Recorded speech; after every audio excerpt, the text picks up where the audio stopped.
welcome to my channel. My name is CJ and this channel is called My Best Self Journey, and it's all about helping women lose weight after pregnancy with clean eating. Now, if this is your first time stopping by, welcome to the channel.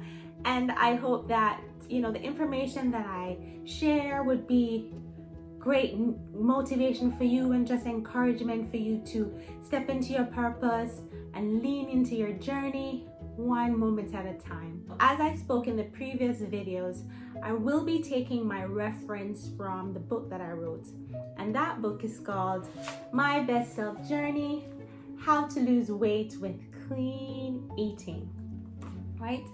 And basically in that book I share a lot about what I went through. So it's a very emotional journey. I am very open and I talk about the struggles that I had emotionally after having my son back in 2018 and how I was able to, take on those emotions and then transition into choosing to lose weight.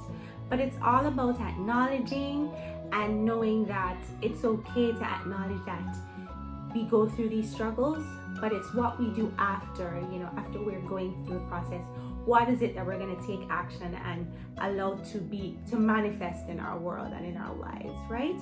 So I'm going to be talking from the chapter called The Tears Do Flow. Now, as usual, you will see it either to the left or to the right of the screen as I read, just so you can follow. We're going to just discuss some points and then I leave you with a call to action. All right, so let's get started. Again, page 10 and 11. Let's read.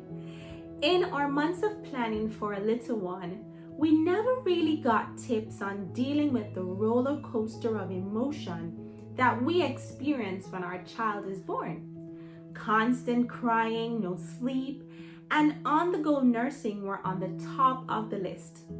The biggest thing that got emotional was I felt I was alone, even though I was not physically.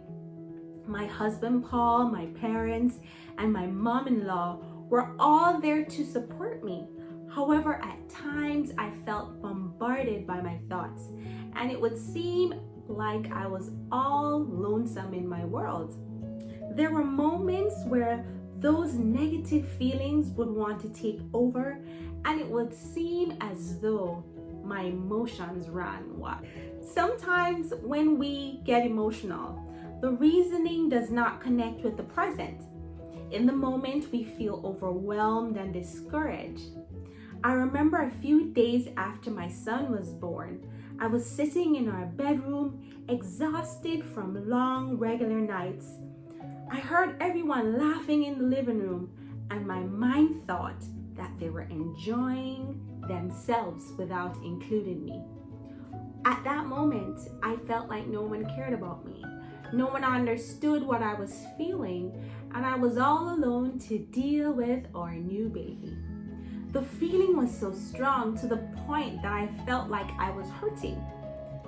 And that a few minutes later, my mom came in to check in on me, and I burst into tears.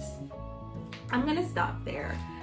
And I wanted to raise a few points that jumped out in this chapter. One of the biggest things for me is that, I was really emotional after having my son. I mean, I'm normally an emotional person. I cry easily, that's the truth. But I felt as though it had intensified so much that at a drop of a bucket, just a pin, I'll start just bawling. I'll just be crying and crying my eyes out because I just felt like there was just so much going on in my space, and it was just, my mind was just all over the place. It wasn't the most healthiest time for me, I would say, where I had control of my emotions. I didn't. One of the points I want to raise that jumped out too, it says, I felt like I was alone even though I was not physically. We have our friends and we have our family supporting us, but no one will truly understand what we are feeling or what we are going through. Sometimes it just takes someone who had a child and can talk about their own experiences, kind of like what I'm talking about to you. So I can tell you how hard it was for me emotionally. So if you are going through that exact experience, you know, you can say, you know, oh, I can relate with what CJ is saying. I felt bombarded by my thoughts, and the negative feelings would want to take over my emotions, and they would just run wild, you know. And it's almost like I would be here, and then at any moment I would just go up the scale, and I'd either be crying. If my son was crying too long, I started to cry. I don't know what to do. You know, and even so, there was so much more added to that, because remember now, I'm also faced with the fact that I'm nearly 200 pounds. So I'm beating up myself. I'm saying, wow, look where I am and look what's happening with me. The constant crying, the on-the-go nursing, the late nights, the sleepless nights, you know, all of these added together, plus some, you know, compiled all the emotions and all the circumstances that I felt I was facing in my postpartum journey. And that's just me being honest and real. I had my family, but I didn't, in a lot of cases and in some circumstances, I didn't feel like my family could take on whatever I was experiencing emotionally. And so if that's your story, you're not by yourself, and it has happened to many others, myself included. It's about accepting your state. That's a place of power. When we can accept where we are, and we can look at it and we say, yes, this is where I am. And then from that place of power, we can say, okay, how am I going to transition? How am I going to change for the better? What was my decision in terms of taking action? Well, first and foremost, when we acknowledge, it's great to write it down. And my journal, now this is one of my journals, but this is my journal. And one of the biggest things for me was writing down my thoughts. I got it all out on paper, all my feelings, how I felt about the process, about the journey, about me, about just my weight, everything. I put it down on paper. Put your thoughts down, even when you have to wait till the feelings subside. So say you get emotional, say you have a lot on your plate and you're crying, or you know, you're frustrated. You can't write at that moment. You can't truly just start releasing what you feel. But as soon as you're able to kind of come to a place of calm, as soon as you're a little bit more relaxed in your mind and in how your emotions are functioning, it's great to take a pen or pencil, type it. I would say write down your thoughts, talk about where are you in that moment, why did you feel that way, what do you think, how do you feel. Put it all out on paper. It's a totally different point of view when you see it on the paper. It's a part of the acknowledging, because I can say, okay, I'm frustrated, I hate it, I hate my weight, you know, or these are the things that I put down. And you have to be honest. You know, don't sugarcoat it, don't cover it up. This is a place where you can be authentic, you can be real, you can be open, and yes, you can be vulnerable. Take this time to be vulnerable. Whenever your feelings or emotions come, take the time to say, this is how I feel, this is what's happened today, this is what I think. Let it all out and acknowledge your state. Right state.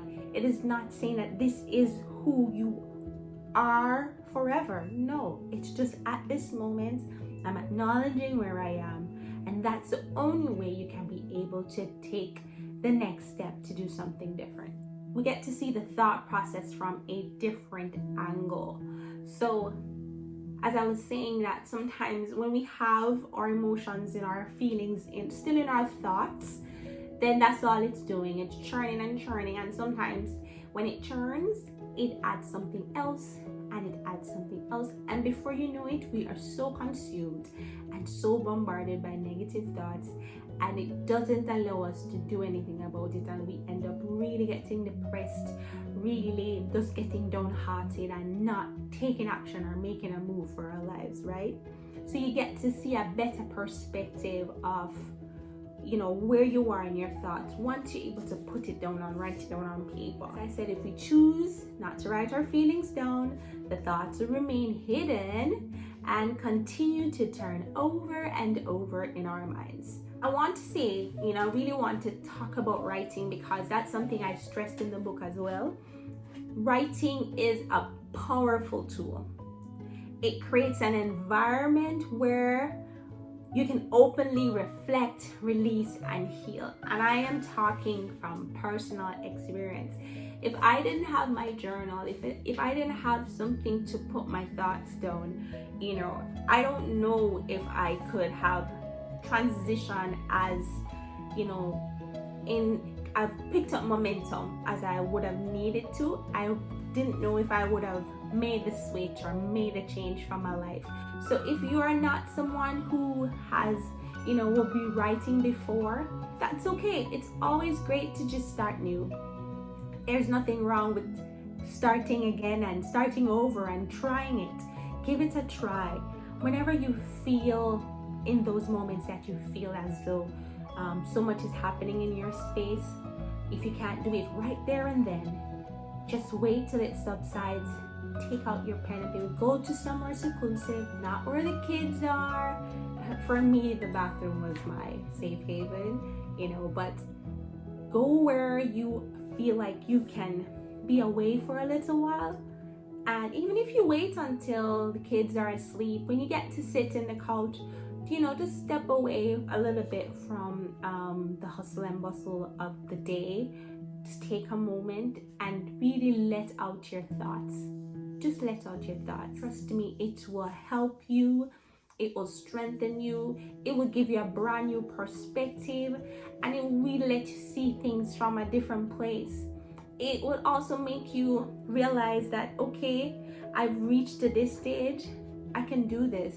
I can do this. It really does motivate you. It really does give you the push. And it helps you to reflect. You get to read it, you get to look at it, you get to see, okay, this is where I am, okay, and then you can heal.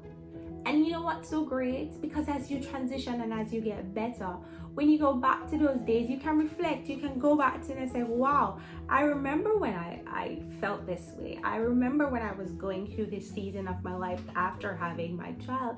But I'm so grateful. I'm just so thankful that I'm not there anymore. You know, I'm healing, I'm being restored, I feel refreshed and renewed, and physically my body is transforming. You know, my mind has been renewed, and I'm grateful. So hands down, I will say journaling is like number one. It's the best thing that you can do in this season. And I encourage you. Just get that journal, get it out, take your notes, start writing. Your negative thoughts don't have to have the upper hand.